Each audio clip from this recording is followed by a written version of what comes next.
అందరికీ హాయ్ అండి. Welcome back to our channel. ఈరోజు మన వీడియోలో అయితే బగారా రైస్ చికెన్ కర్రీ చేశాను. ముందుగా అయితే బాస్మతి రైస్ తీసుకొని 2 గ్లాసులన్నర బియ్యం తీసుకొని 2 సార్లు క్లీన్ చేసుకొని ఒక గ్లాసు వాటర్ వేసుకొని 15 నుంచి 20 నిమిషాలు అయితే నానబెట్టుకోవాలి. బగారా రైస్లోకి అయితే ఉల్లిపాయ ముక్కలు, టమాటా ముక్కలు, పచ్చిమిర్చి, బంగాళదుంపలు వేసుకొని మసాలా సరుకులు కూడా రెడీ చేసుకోవాలి. స్టవ్ వెలిగించి గిన్నె పెట్టుకొని ఆయిల్ కానీ నెయ్యి కానీ వేసుకొని మసాలా సరుకులు వేగిపోయిన తర్వాత ఉల్లిపాయ ముక్కలు కూడా వేసేసుకొని టమాటా ముక్కలు కూడా వేసేసుకున్న తర్వాత 2 పచ్చివాసన పోయే వరకు వేపుకోవాలి. తర్వాత బంగాళదుంప ముక్కలు, పచ్చిమిర్చి కూడా వేసేసుకొని సరిపడా సాల్ట్ వేసుకొని కాసేపు అయితే వేగనివ్వాలి. ఈ లోపు అయితే మిక్సీ జార్లోకి చిన్నుల్లిపాయలు, అల్లం తీసుకొని పుదీనాకు కూడా తీసుకొని మిక్సీ పెట్టుకోవాలి.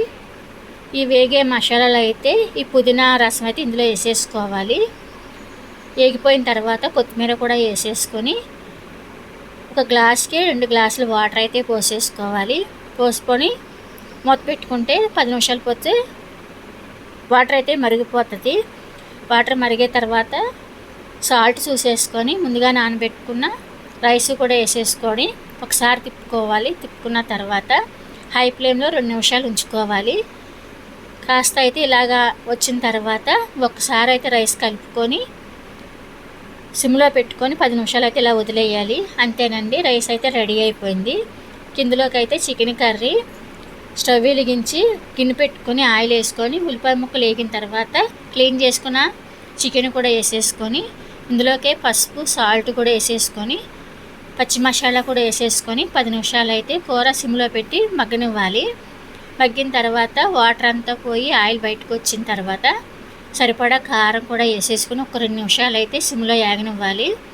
తర్వాత అయితే కొద్దిగా వాటర్ పోసేసుకొని మూత పెట్టుకొని 10 నిమిషాలు ఉడికిన తర్వాత కూర రెడీ అయిపోయిన తర్వాత కొత్తిమీర వేసుకొని స్టవ్ ఆపేసుకోవడమే.